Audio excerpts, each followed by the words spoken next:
guys know that both Keyondra and I have gotten into content creating and influencing, all of those things. So we were reached out to by Miss Blue, Fine Jewelry. This was a great way to be introduced to fine jewelry. I've been wanting to get into, get my foot in there, and this is a great way to explore. So I got a princess cut moissanite engagement ring, and it has hidden sapphires. Actually, I look for princess cut whenever I'm looking at engagement rings because that's what I love. Like, I go towards that look because it's just really pretty, dainty. When I heard the word princess when I was younger, it's like, oh, that's me, you know, princess. Like, okay. I really love the sparkle payoff. Even though it's not a real diamond, just really looks good, y'all. It really does. Very luxe. Very luxe, very professional as well. They're 2 carats. They have other pieces. They have necklaces, they have bracelets. Their stuff is very pretty and very high quality. I like how it looks on. I got a 6-prong with a halo around it, really close to what I would want. Very simple. In my fine jewelry, I do want to approach it where I'm not getting like super huge things, and I want them to be dainty and very luxe and very feminine. So if you're interested in getting into fine jewelry from Miss Blue, use our code JN15 for 15% off. You can get there by clicking on the link in our description, and you can see all of the other pieces that they have. So you guys know Keyondra and I traveled to Dallas yesterday to be with our family for Christmas. So Merry Christmas. Today is Christmas Day. So Merry Christmas to all of you. So before we left the house, I couldn't find my cherry lip liner and my Ruby Woo, and I had just used it the day before. I don't know where that stuff is. It could be under my bed. I didn't have time. I didn't even get sleep last night. So I was like, I'm not looking for this anymore. When I get to Dallas, I'm gonna give me some more stuff. She put a Fix Plus spray in there for me. It's a little sample, so I don't think I've used this one before, but I mean, I have my Milk products that I use, and I love those. I love this cherry liner. I'm gonna have to show you guys what it looks like with the Ruby Woo, and I got a mini Ruby Woo. So, because I don't need the big one, I'm gonna find it eventually at home. So I just got the mini one. And then this cherry liner, I don't use the Ruby Woo color because it's the same color as this one. Long time ago, we were working with a makeup artist who told us about using cherry and Ruby Woo together, and it makes it brighter, and it makes it so pretty and bright, and it complements my skin tone very well. So I've continued to do that. And so I use the cherry liner and then the Ruby Woo together because they're great. So I got these. Yesterday, we also ran to the store because we were like, we wanted to have something in hand to give Mom for Christmas because we gave her some stuff already, but we were like, on the day of Christmas, we want to give her something. We got her some perfume, and she loved it because we gave it to her last night, actually. We decided to go ahead and go eat breakfast, and so now we have to rush off because we're late. So guys, we are out running errands today, and we're about to get some food. We've run one of the errands already, and then we have another that we have to run, and then we will be done. We were kind of craving those rolls from Del Frisco, and so we came because we wanted some. So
Hey guys, so we just left the dry cleaners. I was taking my coat, and then I tried to take my Marc Jacobs bag, the one that I travel with, because it's so dirty. Like, I'm gonna have to show you guys how dirty it is. And they told me to bring it in to see if they could clean it, because sometimes the ink runs from like one spot to another. And then they told me that I needed to get some upholstery cleaner, so I have to find upholstery cleaner.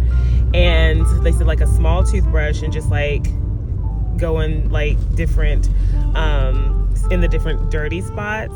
They also said to try, I think, distilled alcohol is what he said, but I'm not trying that because he said that not to use a lot because it'll end up having a ring, and I'm not trying to do that. I want consistency in the bag, you know, in the bag's cleanliness or whatever, how clean it is. So all in all, I might be getting a new bag for travel, because this bag looks very bad. It's very dirty. I hate having a dirty bag. I don't know why I got the lighter color. I do know why. I like that one. I liked it better than the black one. And so I don't know. I'll probably be getting the leather one soon if I can't clean this one enough. Now we're headed to Phipps Plaza to see if we can have our Gucci earrings adjusted. I spoke with Gucci yesterday on their messaging thing or whatever for customer service, and they said to take it to one of the boutiques to see if that can be done. They might have to send them off to repair to have them adjusted, but like I don't know if they send them off, will they be too loose or will they still be too tight? I mean, because we've had these earrings for over a year now, and we don't really wear them because they hurt so bad. Like, we can hardly be in them for like 30 minutes, maybe an hour. Then it gets numb, and then it starts hurting, and like you start wondering like, why am I aching? And then you're like, oh yeah, I have these earrings. Your head even hurts. Yeah, it's bad. So we can't really wear them, and I've tried to figure out like, can I make them into post earrings, but like they're not designed, the clip-on is not designed in a way that I can make them, you know, have them made into posts. So if Gucci can't do it, I've read that like a luxury jeweler could possibly do it. The metal is so sturdy that I don't have the strength to adjust it myself. So I am just, you know, gonna go to Gucci and we're gonna see what we can do.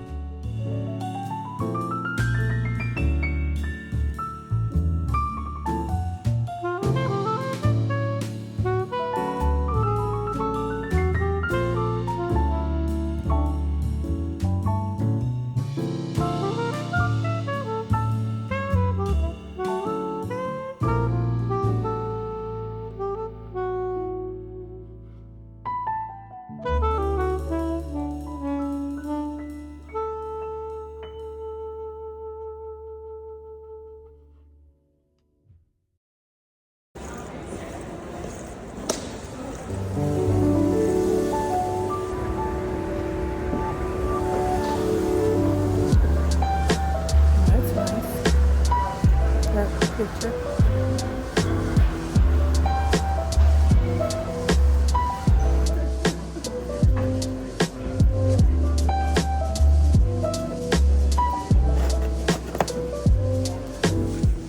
Y'all, I'm back in business. The girl tightened my frames, she cleaned them, and they look so nice. I'm so glad, so happy. I love them. Lens crafters will always have my business.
Had to get out of that hot sweatshirt.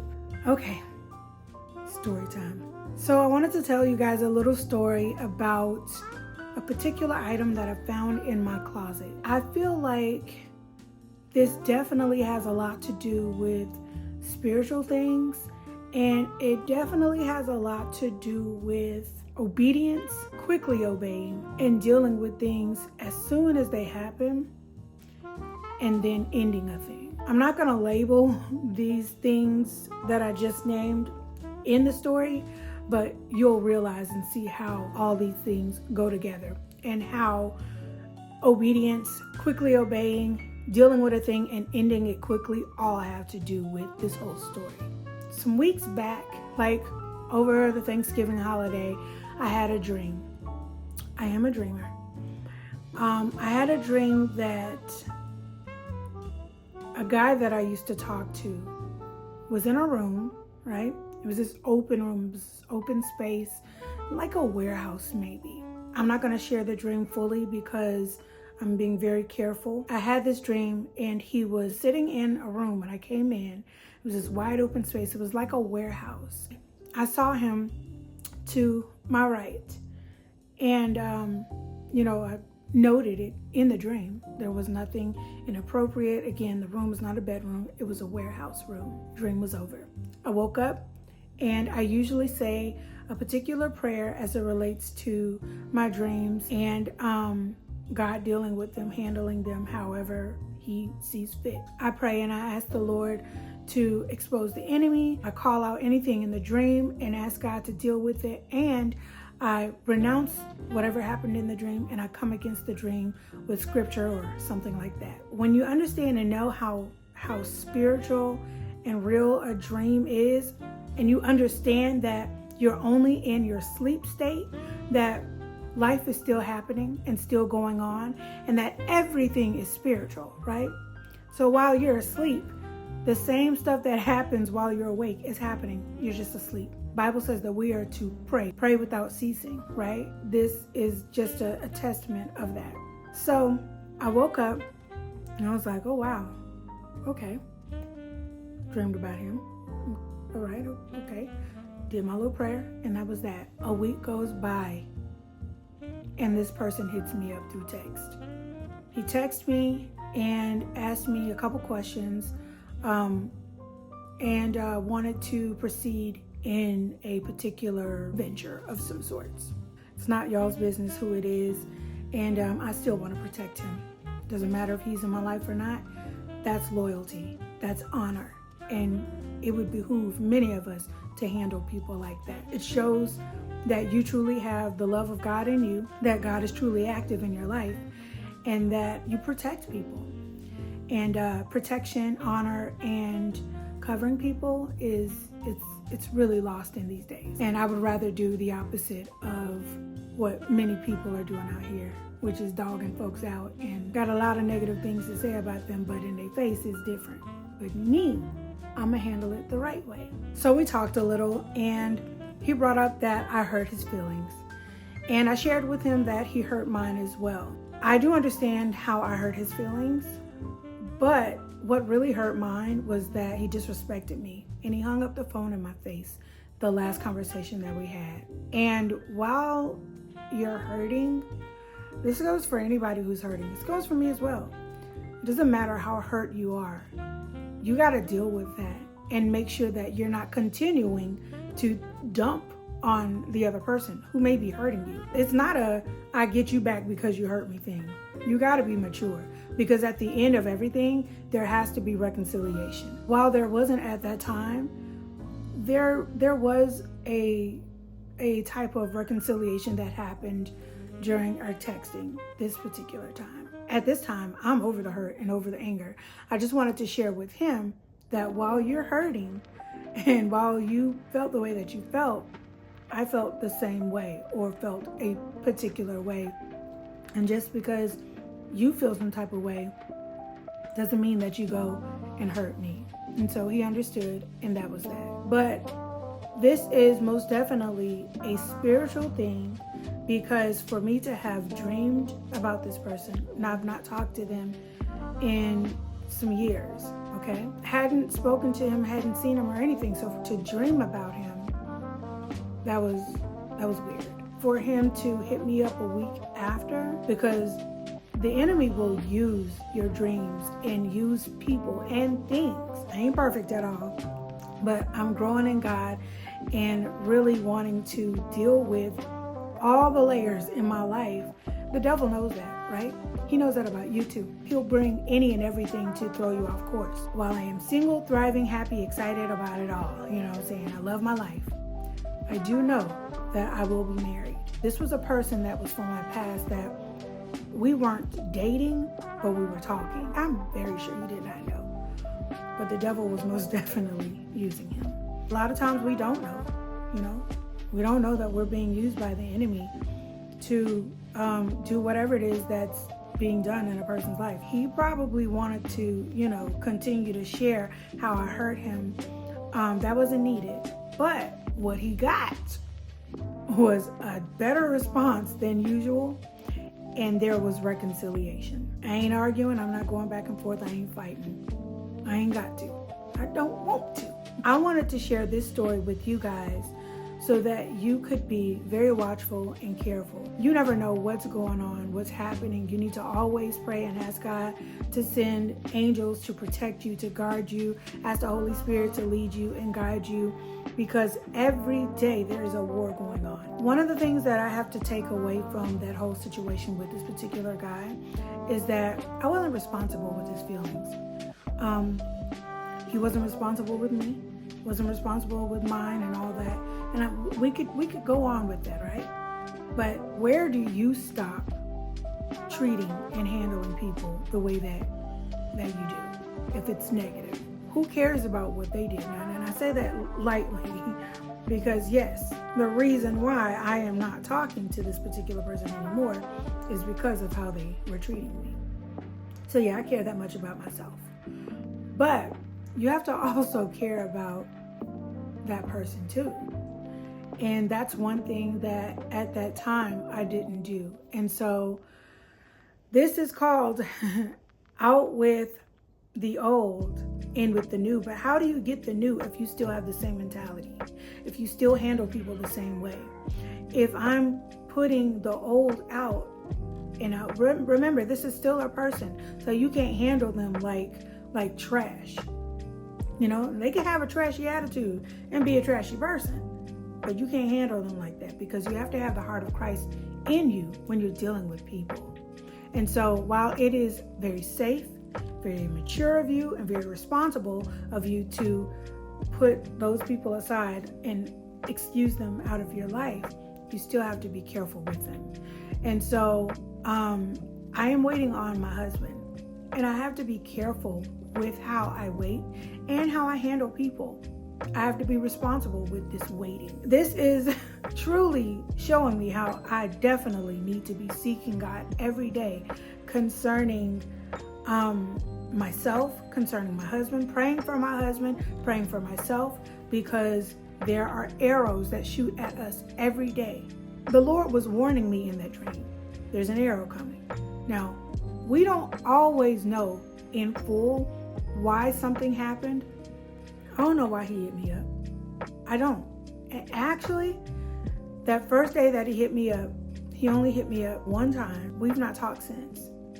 That was probably three or 4 weeks ago. I wanted to share that with y'all because we go throughout life thinking that life is just simple, and it really is not. And the way that you get through life is by having wisdom, understanding, and knowledge. The Bible says that we're to ask for those. And this is why. You need wisdom to be able to handle a situation and people. And you need knowledge so that you can know what's going on. You need the gift of discernment of spirits so that you can know what spirit is at work. So we need wisdom, knowledge, and we need understanding too, because while you may know what spirit is at work, you may not understand how to handle that spirit, or you may not understand how to handle people who carry that spirit. I wanted to give y'all that little story time, share that with y'all. I'll catch y'all in a bit.